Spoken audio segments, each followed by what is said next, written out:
Hi everybody, today I'm going to walk you through how to use the grid technique on something a little bit more simple than the images that we're going to be using for this project. So if you notice, I have Garfield. This has 5 boxes in each direction. It's a smaller image, and then we're blowing it up, still 5 boxes in each direction here. And then I have a little bit of a more complicated one with Yoda. In this case, we have 5 boxes by 8 boxes, but it's the same size going down.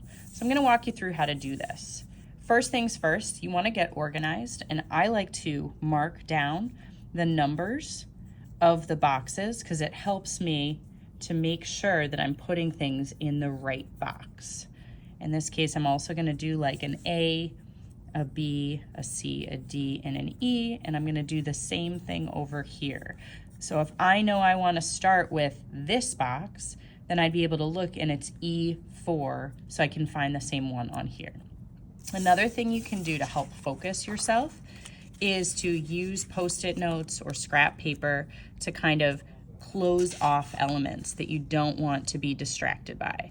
So our goal is to take the box that we see and recreate it in the larger box. So this box that I'm highlighting here coordinates with this box right here. So I'm going to draw this shape to fill up this box. If I look, I notice that there's a big curved shape. It ends right on the bottom here, and it ends right on the bottom or side here. So I'm kind of making those marks for myself, and then I'm going to lightly sketch in this curve. Once I have it sketched in, I can kind of check and look at the spaces to see if I'm accurate. I think this might come a little bit closer to it, and it might come down a little bit straighter. But you're using whatever you see in the box and trying to recreate it.